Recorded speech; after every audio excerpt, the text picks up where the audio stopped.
Hey folks, how are you doing out there, huh? You can tell me in the comments. I can't hear you, so you're gonna have to tell me in the comments. Um, have a couple things I want to talk about, but first, before I mention that, my books are out. There's the ebook version and there is the print version. This is the author's copy right here.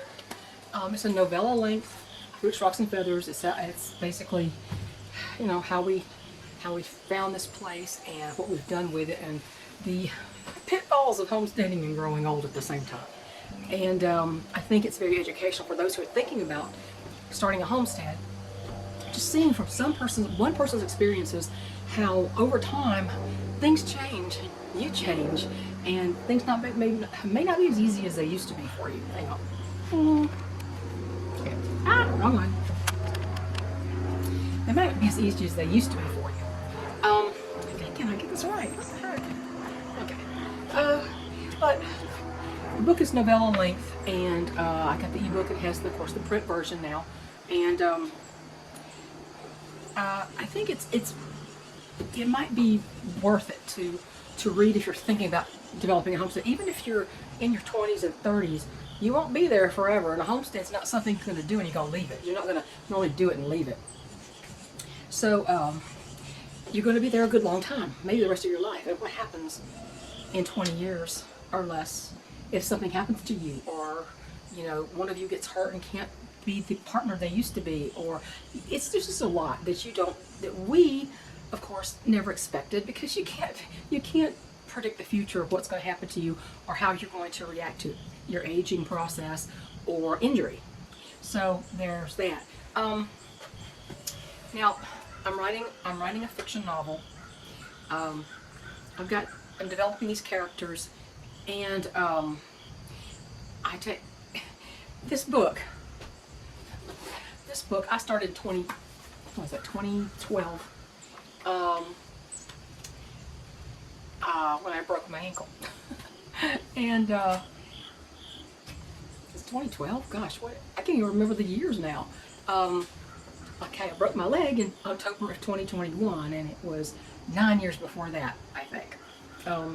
But when I broke my leg, I started this book just on a little Acer notepad that someone had given me. One of those friends that flakes out on you. It was a very generous thing to do, and people flake out on you. They ghost you for no apparent reason sometimes. But in any case, I did start this book way back then when I was bedridden with a broken ankle, and it took me. I worked on it here and there and here and there. I was actually living it. I couldn't write it till I lived some of it, right? So I was writing it and I was living it at the same time, and so this took 13 years to do. This other one, it's been a couple of months, almost 2 months, and I'm halfway through the first draft. I'm more words than this little novella, and I'm about halfway through it. At least it depends on how the story unfolds as to how much longer it's going to be than that. But I'm halfway through the first draft. One reason I think I'm only halfway through the first draft is I edit a lot as I go along. A lot of people write their entire first draft and they go back and they do the first editing and the second editing, and I'm kind of somebody who corrects as she goes along, and then I tweak after that. So I'm probably editing as I go along, but then again, I'm going to be doing some actual changing all throughout the process, I think. And I don't know how long it's going to take, but since I've only done a couple of months, maybe a couple more months, I'll be at the end and I can edit and I can get this out in print. But the other book, The Roots, Rocks, and Feathers, The Journey to a Peaceful Life, is it's already out. You can get it on Amazon, you can get it at Barnes & Noble. I don't know where else you can actually get this in the print version. I'm not sure. You can go to any bookstore and you can order it. You can have somebody look it up and order it. Of course, the pen name on here is Cynthia Fuller. If you'd like to, and thank you to anybody who's left a review. I think maybe 1 or 2 reviews. I'll have to go back and check everywhere because they'll tell me when I get a review. So I'm enjoying writing the novel, and so I'll let you know more about it when it gets close to finishing.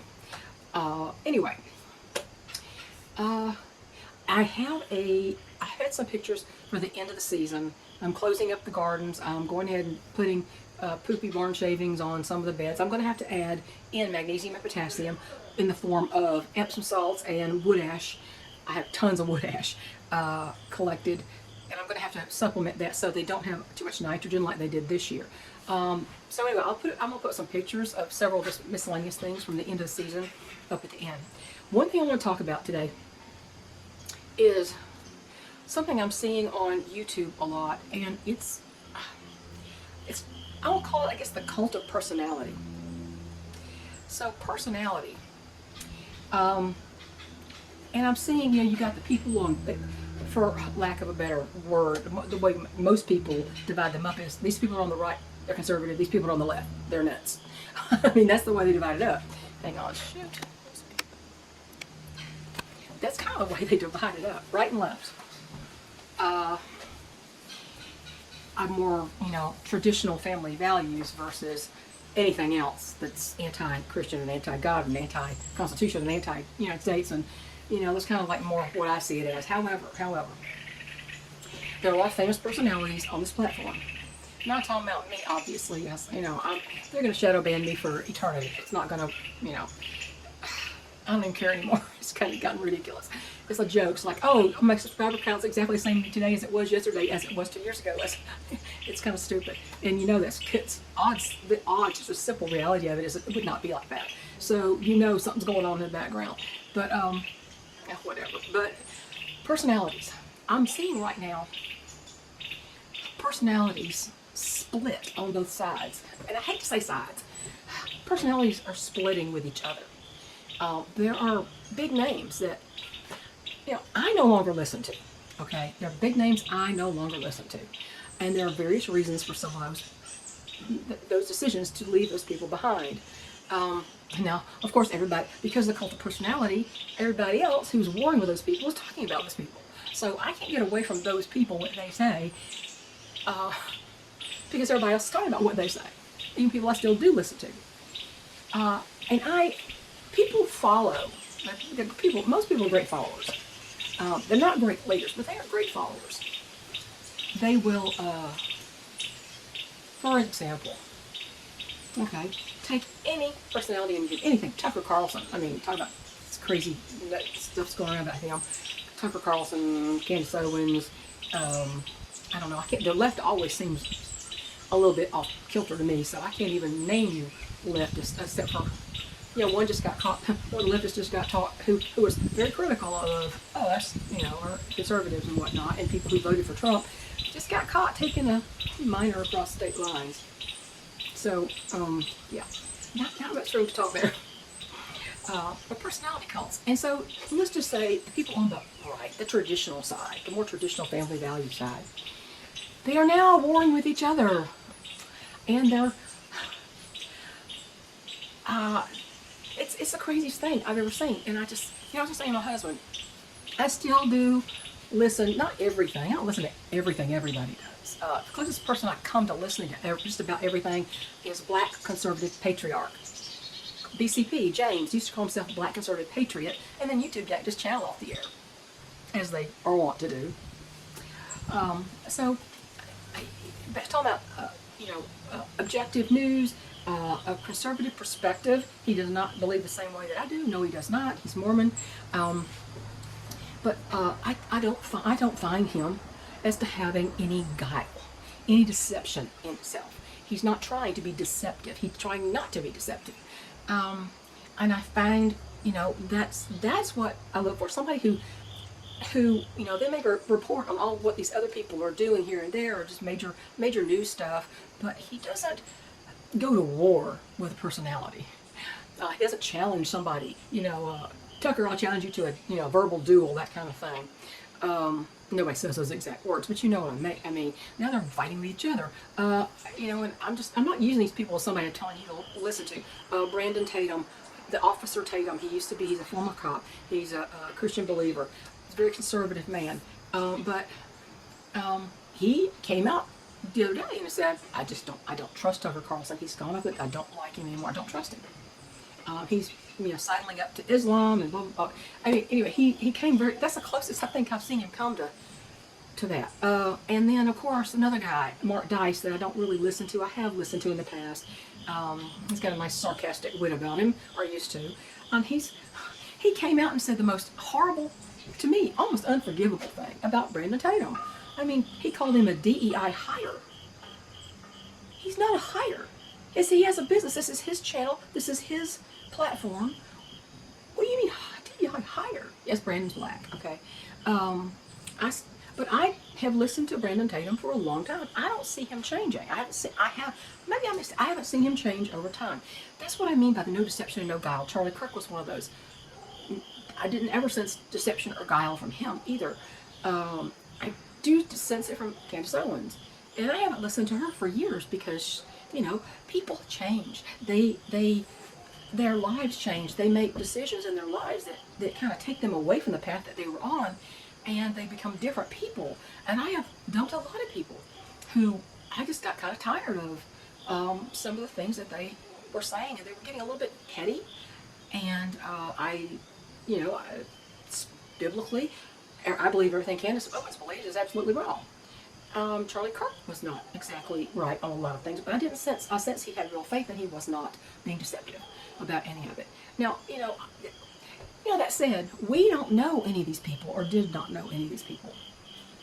All I see is a very disturbing trend toward infighting with, calling out people, name calling people. A DEI hire is the worst thing you can call somebody who created their own business from nothing and became more conservative over time, and he's just evolved into something, a true believer. I hate to say that, I don't even like that term, but this cult of personality. Let me just say, following someone. I follow so-and-so. I don't follow anybody as, in the sense of follow meaning, I don't listen to every word that comes out of their mouth, and I don't take it upon myself, and I don't try to turn myself into a watered-down version of those people. And I do believe that people, if I sense deception, I may have listened to you for a long time, but if I sense that you're going a direction that I don't find palatable, and I find deceptive, I dump you as a subscriber. I don't go on there and browbeat like some people do. This browbeating and it's just over the top. And somebody will,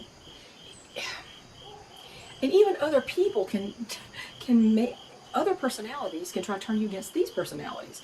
I mean, it's become really just unpalatable, honestly, because you don't know any of these people personally, do you? I mean, maybe not people I talked about, but some of these people that you follow or you subscribe to on YouTube, do you know these people personally? Now, I've had very great friends that I met through this platform or through the forum that I still belong to after 21 years. And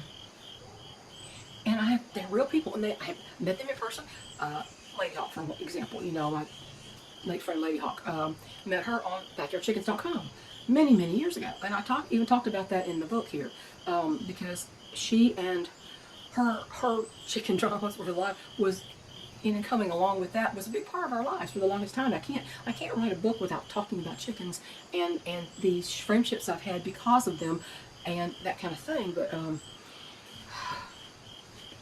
so unless you really know somebody, have really met somebody, you really don't know those people. You don't know me. I mean, I do feel like I might sort of know a lot of you, my subscribers, and I think probably a lot of you who've been around for years do know me. You got my number, you know where I come from, and you know the things that I believe, and it may not be 100% the way you think, but you're willing to give me the grace to not start a fight over it.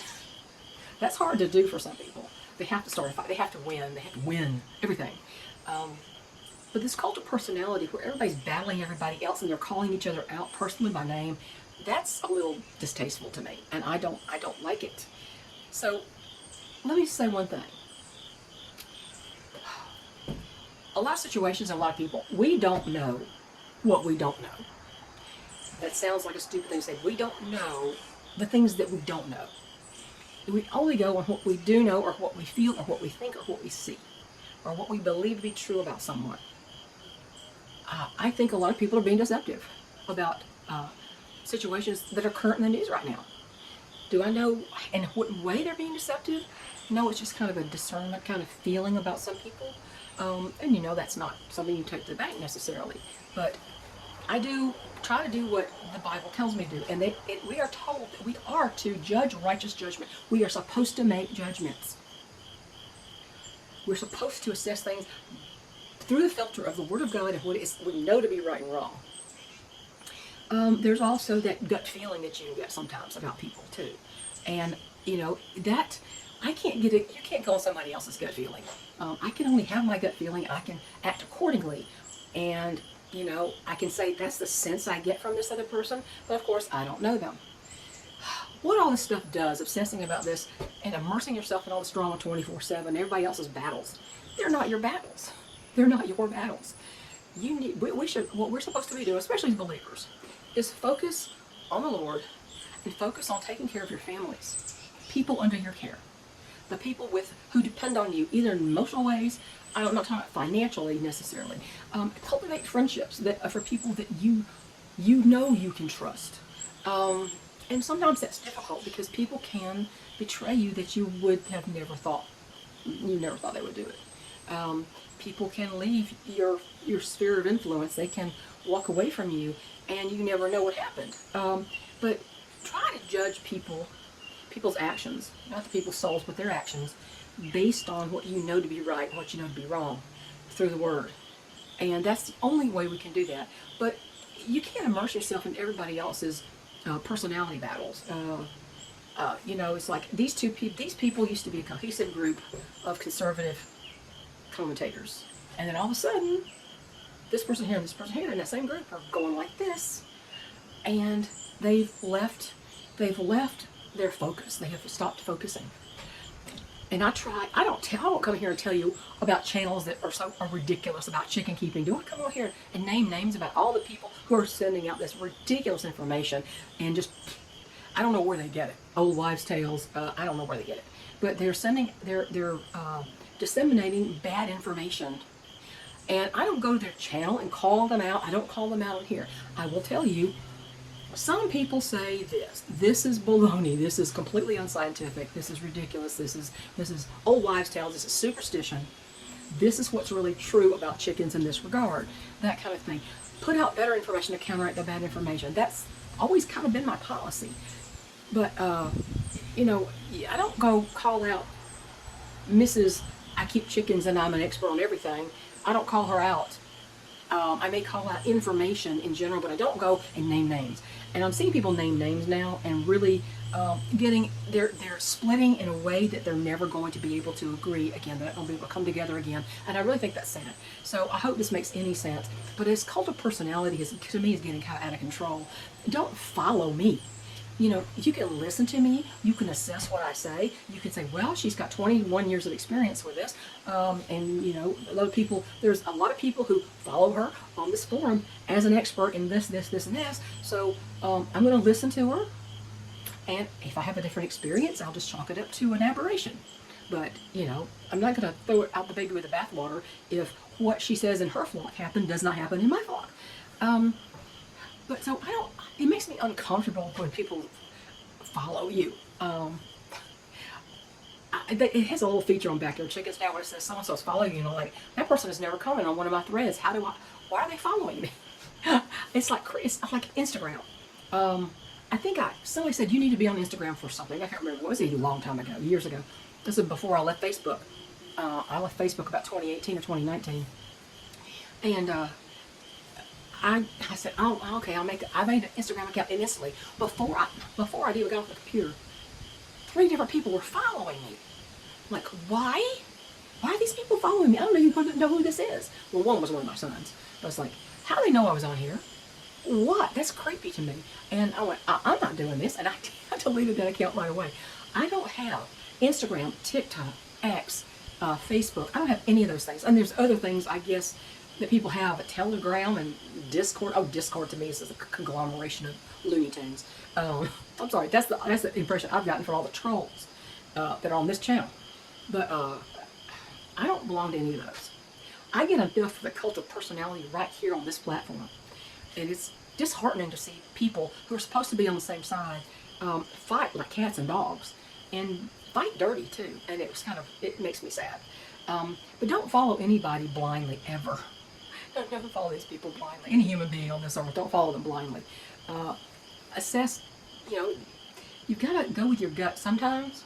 And if they say something, you're like, well, would I be friends with this person in real life? Would I actually be able to have a good friendship with these, a back and forth, you know, give and take? If not, probably not the best person to follow on YouTube or anywhere else. Just a guess. But anyway, that's all. I'm done. It's over 20 something minutes, so I'm gonna go. And y'all have a good day. And if you would like to, you know, grab a copy of this book if you don't like ebooks. A lot of people don't like ebooks. A lot of people, that's all they listen to is ebooks. But I think that the novel's going to be completely different. It's going to be something really different. And well, I don't know if I'd call it women's fiction. The main character is a woman, and she's not a woman in her 20s. It looks like I don't know. I didn't know what story to tell you. It looks gorgeous because half of them have so much cosmetic surgery they turn themselves into freakazoids. I don't know who's an attractive actress, a really attractive actress. I don't know. I don't know anymore. The ones that are real, I don't know. But anyway, I hope this made sense. I really do. Now, stay tuned for the pictures at the end, and just a few I snapped before things disappeared entirely. And I'll catch y'all later. Y'all have a great day, and I guess if you don't see you, have a great weekend. Bye.